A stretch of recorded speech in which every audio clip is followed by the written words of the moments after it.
جہنم میں جانے کے لیے زنا کرنا بڑی مزیدار چیز ہے.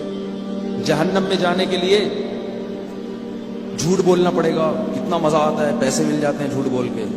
جہنم میں جانے کے لیے ابا اماں کا احترام نہیں کرنا پڑے گا. عورت کے لیے جہنم میں جانا بہت آسان. ایک کام بتاؤں, وہ کر لے تو بغیر حساب کتاب کے جہنم. خواتین اگر جہنم میں جانا چاہتی ہیں اپنی ڈائری میں نوٹ کر لیں, اتنا آسان کام بتا رہا ہوں, گارنٹی ہے جہنم کی. وہ ہے شوہر کا دل دکھائیں اور شوہر کی نافرمانی کریں, شوہر کو خوش نہ رکھیں. کیونکہ نبی صلی اللہ علیہ وسلم نے فرمایا جس عورت کا شوہر اس سے خوش نہیں ہے وہ عورت جنت میں نہیں جا سکتی. بہت آسان ہے, اس کی ایسے کی تیسی کر کے رکھو, خرچہ پورا لو. اس سے پرچیاں آئیں گی, 1 درجن انڈے لا دو, 1 کلو ٹماٹر لا دو. وہ خان سامہ جا رہا ہے ٹماٹر لینے کے لیے, انڈے لینے کے لیے, واپسی پہ دہی بھی لیتے آئیے گا. ابھی دہی لے کے آ رہا ہے, ایک میسج آ گیا, واپسی پہ 1 بڑی ڈبل روٹی بھی لیتے آئیے, پھر جا رہا ہے واپس. ٹھیک ہے نا. تو اس کا خون چوس کے رکھو. بیمار ہو جائے, آپ بیمار ہو جائیں تو اس سے سارے پیسے لو علاج کے. اگر ٹھیک نہیں ہو رہی تو اسی پہ ڈال دو کہ یہ صحیح خرچہ نہیں کر رہے. میں نے کہا تھا آغا خان لے کے جاؤ, انہوں نے لیاقت نیشنل میں داخل کرا دیا. بچہ اگر بیمار ہو جائے تو اس کا خرچہ بھی کس سے لیا جاتا ہے بھائی؟ ابا سے لیا جاتا ہے. بچوں کی فیسیں ابا سے لی جائیں گی. سارے اس کا خون نچوڑ دو, مگر مانو اپنی. منمانی کس کی ہوگی؟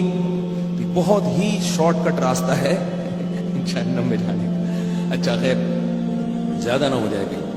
اور مرد کے لیے جہنم میں جانے کا پتہ ہے سب سے شارٹ کٹ راستہ کیا ہے اس زمانے میں؟ مردوں کے لیے ہے بد نظری. بے حیائی سے نہیں بچتے. آج انٹرنیٹ پر بیہودہ چیزیں دیکھی جا رہی ہیں. جہاں کوئی چمکتا دھمکتا چہرہ نظر آئے گا, ایک دفعہ لازمی دیکھتے ہیں اس کو کہ یار حسرت نہ رہ جائے گا. اور پھر صحت بھی خراب ہوتی ہے, گناہوں کی طرف طبیعت بھی مائل ہوتی ہے.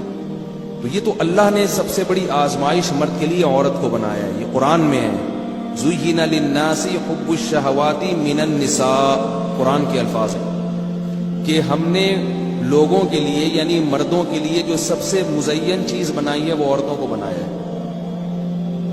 سب سے مزین کا کیا مطلب ہے کہ چادر اللہ نے خوبصورت ڈالی ہوئی ہے, لیکن ہے کیا وہ؟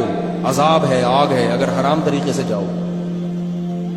اب اس کا حل اللہ نے کیا بتایا؟ بھئی اتنی مزین چیز کو چھوڑے گا کیسے؟ تو اللہ نے فرمایا هل انبئکم بخیر من ذالکم. اس سے بھی زیادہ مزیدار چیز نہ بتاؤں؟ وہ ہے کہ اگر تم تقوی اختیار کرو گے تو جنت میں تمہیں حوریں ملیں گی, وازواج مطہرات, پاکیزہ بیویاں ملیں گی. تو یہاں مزے اڑا لو گے تو وہاں سے محروم. نہیں آ رہی نا بات سمجھ میں؟ اور وہاں اگر مزے چاہتے ہو تو یہاں نظر کو جھکاؤ. اور ایک اور طریقہ ہے, وہ میں پھر ابھی بعد میں بتاؤں گا, آپ اکیلے میں مل لیں. ٹھیک ہے نا. ایک اور حل بھی اللہ نے بتایا قرآن میں, ایک اور حل بتایا, وہ بھی سب کے سامنے بتانا مناسب نہیں. لوگ کہتے ہیں گھوم پھر کے نا ہر دفعہ ادھر ہی آ جاتے ہیں. تو نکاح کر لو بھائی, حلال طریقے سے رکھو. نبیوں کی سنت ہے, اولاد ملے گی, حقوق ہوں گے. تو نظر کی حفاظت یہ بڑا اہم کام ہے. نظر کی حفاظت مرد کے لیے. عفیف اور پاک دامن لوگ آج کل چراغ لے کے بھی مشکل ہو رہا ہے تلاش کرنا, جو اپنی بیوی پر اکتفا کرے اور ان کی بیوی کو یہ اعتماد ہو کہ ہمارے شوہر کا ہمارے علاوہ کسی اور سے کوئی لنک نہیں ہے. بہت سے ہیں اچھے, لیکن آج کل یہ میرے پاس بہت ساری کالز آتی ہیں خواتین کی کہ میاں صاحب غلط چکروں میں پڑے ہوئے.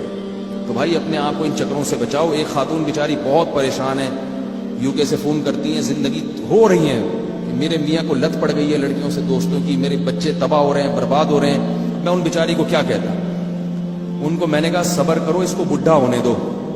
اپنے میاں کو کیا ہونے دو؟ بڈھا ہونے دو. ابھی جوانی کا جوش ہے نا, تھوڑے دن میں بڈھا ہوگا, پھر دیکھو کیا ہوتا. اور ایسا آدمی بڈھا بھی جلدی ہوتا ہے. ہر طرح سے بیچاری عورت نے سمجھا لیا, بچوں کا واسطہ دے دیا کہ ان کو بھی پتہ چل رہا ہے تمہاری حرکتوں کا, ان پہ کیا اثر پڑے گا. لیکن وہی بات ہے کہ لوط علیہ السلام کی قوم جس بدکاری میں مبتلا ہو گئی تھی, لوط علیہ السلام نے سمجھایا سمجھایا سمجھایا سمجھایا. تو اللہ قرآن میں کیا فرماتے ہیں؟ لعمرک انہم لفی سکرتہم یعمہون. اے محمد صلی اللہ علیہ وسلم, ہمیں آپ کی عمر کی قسم, وہ لوگ اس وقت بڑے نشے میں پڑے ہوئے تھے. ان کو لوط علیہ السلام کی باتیں سمجھ میں نہیں آ رہی تھی, بہت نشے میں مست تھے. جب گناہ انسان کے سامنے ہوتا ہے تو وہ نشے میں مست ہو جاتا ہے, پھر نہیں دیکھتا کہ کیا ہے. اللہ نے پھر کیسا عذاب دیا، فجعلنا عالیہا سافلہا، فرمایا ہم نے زمین کو اٹھا کے الٹا دے کے پٹک دیا، پوری قوم کو اللہ نے تباہ کر دیا۔ تو زانی سے اللہ کو بہت نفرت ہوتی ہے۔ یاد رکھو ہمارے معاشرے میں زنا بہت تیزی سے پھیل رہا ہے، بہت تیزی سے پھیل رہا ہے۔